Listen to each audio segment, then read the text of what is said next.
Very good morning students. आज आपण शिकणार इलेक्ट्रॉनिक कॉन्फिगरेशन. ओके, चला. तोपर्यंत मॉडर्न पिरियड टेबलमध्ये आपण आतापर्यंत जे शिकलो त्याचं शॉर्ट रिव्हिजन करू. ओके.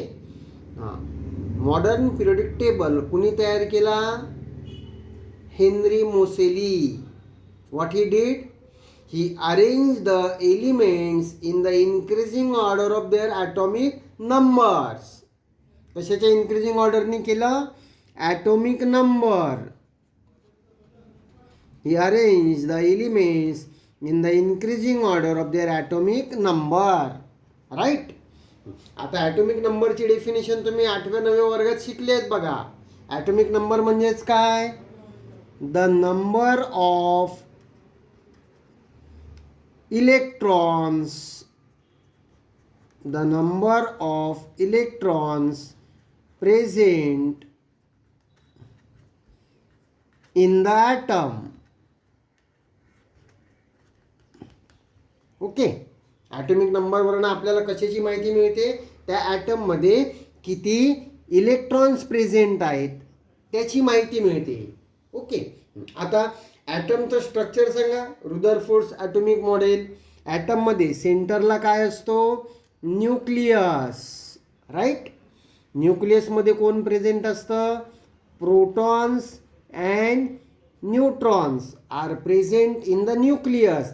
आणि त्या न्यूक्लियसच्या भोवती सर्क्युलर ऑर्बिट्समध्ये कोण फिरत असतात? इलेक्ट्रॉन्स. राईट. हे मागच्या वर्षी झालं आहे बघा. सेंटरला असतो न्यूक्लियस. न्यूक्लियसमध्ये कोण असतात? P for protons, N for neutrons. न्यूक्लियसमध्ये प्रोटॉन्स आणि न्यूट्रॉन्स प्रेझेंट असतात. आणि भोवताली ऑर्बिट्समध्ये, सर्क्युलर ऑर्बिट्समध्ये कोण फिरत असतात? इलेक्ट्रॉन्स. प्रोटॉन्सवर कुठला चार्ज? Positive charge on protons. न्यूट्रॉन्सला नो चार्ज. आणि इलेक्ट्रॉन्सवर कोणता चार्ज असतो? हे बघा, मायनस. ई मायनस म्हणजे इलेक्ट्रॉन्सवर कोणता चार्ज असतो? निगेटिव्ह. ओके. आता इलेक्ट्रॉनिक कॉन्फिगरेशन म्हणजे काय? तर arrangement of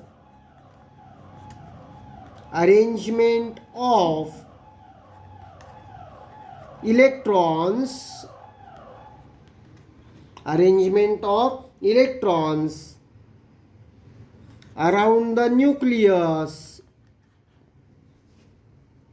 around the nucleus in circular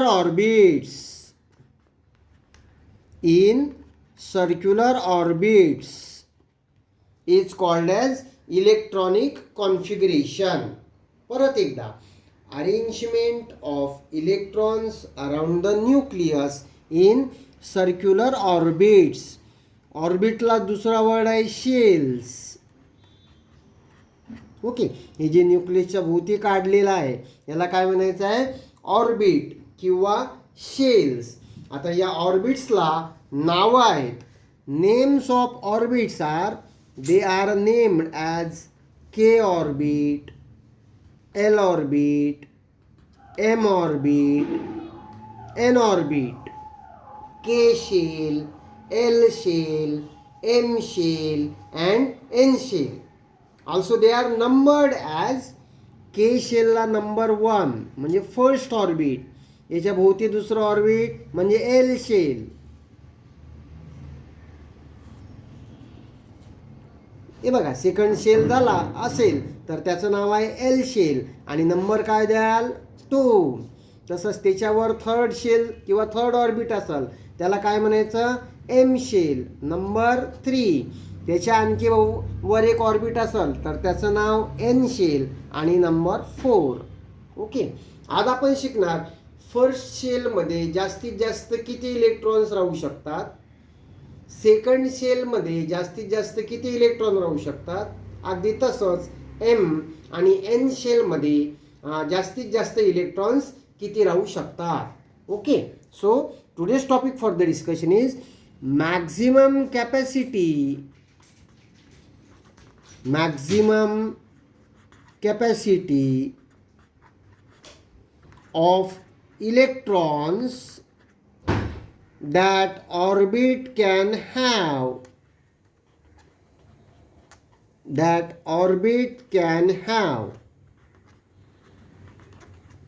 is given by the formula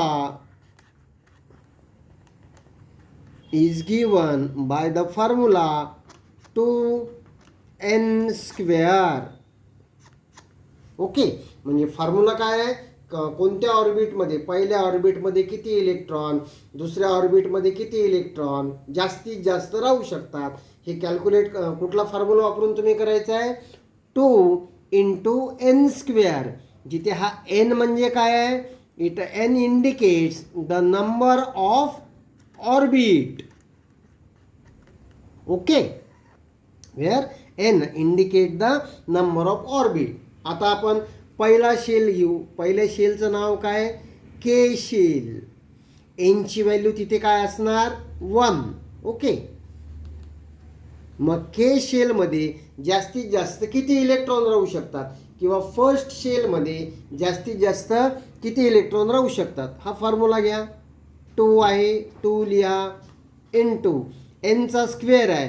मग के शेलसाठी एनची व्हॅल्यू तुम्ही काय घ्याल, 1. 2 × 1चा स्क्वेअर. ओके, 1चा स्क्वेअर काय येतो, 1. 1 × 1 1. मग 2 1 जार 2. म्हणजे के शेलमध्ये जास्तीत जास्त किती इलेक्ट्रॉन असू शकतात, 2 इलेक्ट्रॉन्स. ओके, आता पहिला पिरियड बघा. पहिल्या पिरियडमध्ये एलिमेंट्स कोणते आहेत तुमचे, हायड्रोजन. आणि एकदम ग्रुप 18ला उडी मारा, मध्ये रिकामी जागा आहे बघा. ग्रुप 2 टू ग्रुप 17 रिकामी जागा आहे. म्हणजे पहिल्या पिरियडमध्ये फक्त एलिमेंट फर्स्ट ग्रुप आणि एकदम 18th ग्रुप. ओके, आता के शेलची मॅक्झिमम कॅपॅसिटी 2 इलेक्ट्रॉनची. आणि पहिल्या पिरियडमध्ये एलिमेंट्स किती आहेत, 2. Hydrogen, helium. आलं लक्षात. आता सेकंड शेल, एल शेल. परत तो फॉर्म्युला वापरा, 2 × आता एनच्या जागी काय ठेवणार, हा 2 ठेवायचा. 2 × 2चा स्क्वेअर. 2 × 2चा स्क्वेअर 4. 4 2 जार 8. ओके, म्हणजे सेकंड शेलची कॅपॅसिटी जास्तीत जास्त किती इलेक्ट्रॉन अकोमोडेट करू शकतो तो, 8 electrons. and that's why second period also contain 8 elements. Okay, आता थर्ड शेल एम. करा बरं मनातल्या मनात कॅल्क्युलेशन. फॉर्म्युला तोच वापरायचा, 2 × आता एनची व्हॅल्यू काय ठेवायची, 3 चा स्क्वेअर. सांगा आन्सर किती येणार, राईट, 18. ओके, मग थर्ड ऑर्बिटची कॅपॅसिटी मॅक्झिमम 18 इलेक्ट्रॉन्सची आहे. पण तरी पण थर्ड पिरियडमध्ये फक्त 8च एलिमेंट्स आहेत. ते 12वीत गेल्यानंतर तुम्हाला त्याचं कारण समजेल. सध्या 10वीमध्ये तुम्हाला फक्त असं लिहायचं आहे, to satisfy the law of octaves there are only 8 elements in third period. त्याच्यानंतर फोर्थ शेल आहे आता एन. 2 × 4चा स्क्वेअर, त्याचा आन्सर येतं आहे 32. दॅट मीन्स फोर्थ ऑर्बिटची मॅक्झिमम कॅपॅसिटी किती इलेक्ट्रॉन्सची आहे, 32 इलेक्ट्रॉन्स. ओके, म्हणजे त्या ऑर्बिटमध्ये जास्तीत जास्त किती इलेक्ट्रॉन्स असू शकतात हे कोणत्या फॉर्म्युल्यावरनं कॅल्क्युलेट करायचं, 2 × n स्क्वेअर. जिथे n म्हणजे काय आहे, number of orbit. First orbit, second orbit, third orbit, fourth orbit. त्याला नावं द्यायचे झाले तर K shell, L shell, M shell, N shell. कळालं. आता आपण त्याच्यानंतर शिकणार इलेक्ट्रॉनिक कॉन्फिगरेशन आणि periods of periodic table. Okay,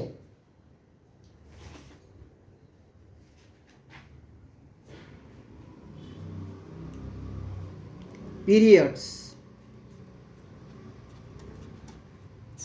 and electronic configuration. आता पिरियडमध्ये बघा, सेकंड पिरियड मी काढतो इथे. LI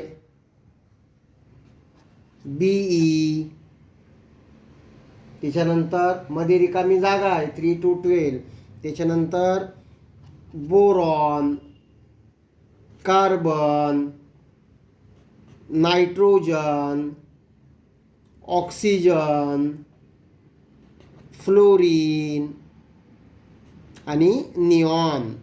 हा झाला तुमचा कोणता पिरियड? Second period. ओके.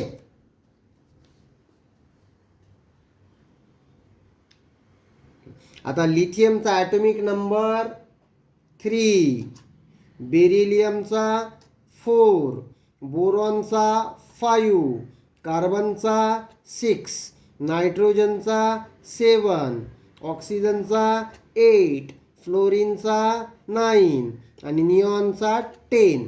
हे खाली मी काय लिहिले त्याचे ॲटॉमिक नंबर. आपण आजच शिकलो ॲटॉमिक नंबर म्हणजेच काय? Number of electrons present in that atom. म्हणजे ॲटॉमिक नंबरवरनं आपल्याला आजच्या फॉर्म्युल्यावरनं त्याचं काय लिहायचं आहे आता? Electronic configuration. ओके. जसं स्टार्टिंग विथ लिथियम. लिथियमचा ॲटॉमिक नंबर आहे 3. म्हणजे त्याच्याजवळ किती इलेक्ट्रॉन्स आहेत बोला? 3 इलेक्ट्रॉन्स. ओके. आता हा न्यूक्लियस. न्यूक्लियसला लागून पहिलं जे ऑर्बिट असतं त्याच्यात जास्तीत जास्त किती इलेक्ट्रॉन्स राहू शकतात? आजच कॅल्क्युलेट केलं. पहिल्या ऑर्बिटमध्ये जास्तीत जास्त 2 इलेक्ट्रॉन. मग पहिल्या ऑर्बिटमध्ये बिंदास 2 इलेक्ट्रॉन्स लिहून टाका. मग आता त्याच्याजवळ किती इलेक्ट्रॉन शिल्लक राहिलं? एकच. म्हणजे सेकंड ऑर्बिटमध्ये त्याच्याजवळ 1 इलेक्ट्रॉन शिल्लक राहणार. आता समजलं ॲटॉमिक नंबरवरनं इलेक्ट्रॉनिक कॉन्फिगरेशन कसं लिहायचं ते. आता बोला बरं, बेरिलियमचं पहिलं ऑर्बिटमध्ये 2 इलेक्ट्रॉन जास्तीत जास्त. मग शिल्लक किती राहिले? 2. मग सेकंड ऑर्बिटमध्ये त्याच्याजवळ 2 इलेक्ट्रॉन. ओके. तसेच बोरॉनजवळ 2,3, कार्बनजवळ 2,4, नायट्रोजनजवळ 2,5, ऑक्सिजनजवळ 2,6, फ्लोरीनजवळ 2,7 आणि निऑनजवळ 2,8. ओके. हे झालं electronic configuration of lithium, beryllium up to neon. म्हणजे ॲटॉमिक नंबर आपल्याला कशाची माहिती देतं? Number of electrons present in that atom. Okay. मग आता इलेक्ट्रॉन्स, मग इलेक्ट्रॉनिक कॉन्फिगरेशन. इलेक्ट्रॉनिक कॉन्फिगरेशन म्हणजे काय? Arrangement of electrons around the nucleus in circular orbits is called as electronic configuration. Okay. मग आता इलेक्ट्रॉन ऑर्बिटची मॅक्झिमम कॅपॅसिटी कशावरनं कॅल्क्युलेट करणार आपण? या फॉर्म्युल्यावरनं 2n². जिथे n म्हणजे काय आहे? नंबर ऑफ ऑर्बिट आणि KLMN त्या ऑर्बिटचे नाव आहेत, शेलचे नाव आहेत. त्याला नंबर के शेल म्हणजेच फर्स्ट ऑर्बिट, एल शेल म्हणजे सेकंड ऑर्बिट, एम शेल म्हणजे थर्ड ऑर्बिट, एन शेल म्हणजे फोर्थ ऑर्बिट. अशा पद्धतीनं आपण ते सेकंड पिरियडचं इलेक्ट्रॉनिक कॉन्फिगरेशन मी इथे तुम्हाला लिहून दिलं आहे बघा. फर्स्ट ऑर्बिटची मॅक्झिमम कॅपॅसिटी 1 इलेक्ट्रॉनची. आता इथे बघा 8 म्हणजे सेकंड ऑर्बिटची कॅपॅसिटी कंप्लीट झाली. त्याच्यानंतर थर्ड पिरियडमध्ये तिसरं शेल तुम्हाला लिहावं लागणार आणि ते असणार तुमचं आजचं homework. Write the electronic configuration of elements present in the third period. Okay. आता तुमच्या टेक्स्टबुकमधलेच क्वेश्चन्स बघा. Page number 23. तो सेकंड पिरियड घेतला आहे बघा. On going through the modern periodic table it is seen that elements from Li to Ni belong to the second period. Write down the electronic configuration. हे असं लिहायचं electronic configuration. आता second question, is the number of valence electrons same for all these elements. आता valence electron म्हणजे काय? हे बघा, lithium शेवटचं ऑर्बिट कोणतं येते? दिस वन. सो शेवटच्या ऑर्बिटमध्ये किती इलेक्ट्रॉन आहे? 1. बेरिलियमच्या शेवटच्या ऑर्बिटमध्ये 2 इलेक्ट्रॉन, बोरॉनच्या शेवटच्या ऑर्बिटमध्ये 3 इलेक्ट्रॉन, कार्बनच्या शेवटच्या ऑर्बिटमध्ये 4 इलेक्ट्रॉन. म्हणजे व्हॅलन्स इलेक्ट्रॉन म्हणजे काय? व्हॅलन्स इलेक्ट्रॉन्स म्हणजे काय? Electrons present in outer orbit or outermost orbit. Electrons present in outermost orbit are called as valence electrons. Okay, आता लिथियम मध्ये व्हॅलन्स इलेक्ट्रॉनची संख्या 1, बेरिलियम मध्ये 2, बोरॉन मध्ये 3, कार्बन मध्ये बोला 4, नायट्रोजन मध्ये 5, ऑक्सिजन 6, फ्लोरीन 7, निऑन मध्ये व्हॅलन्स इलेक्ट्रॉन्स किती आहेत? 8. मग तुम्हाला क्वेश्चन काय विचारलाय? Is the number of valence electron same for all these elements? तुमचा आन्सर काय असणार? No, the number of valence electrons are not same. त्याचं कारण काय? As we move from left to right, atomic number बघा successively increases by 1, 3, 4, 5, 6, 7, 8, 9, 10. And electrons are added to same shell. Atomic number जरी वाढलाय, atomic number वाढला म्हणजे electrons वाढले, but that electrons gets added into same shell or same orbit. Atomic number जरी वाढलाय तरी ऑर्बिटची संख्या वाढलेली नाही. सेकंड पिरियडमध्ये बघा 2च ऑर्बिट्स आहेत सगळ्या एलिमेंट जवळ, राईट? पण number of valence electron successively increases by 1. Okay, आता थर्ड क्वेश्चन त्यांनी विचारलाय बघा, is the number of shells the same in this? मग तुम्ही काय बोलणार? Yes, the number of shells remains same. जसं फर्स्ट पिरियडमध्ये 1 शेल, सेकंड पिरियडमध्ये 2 शेल, थर्ड पिरियडमध्ये 3 शेल. ओके.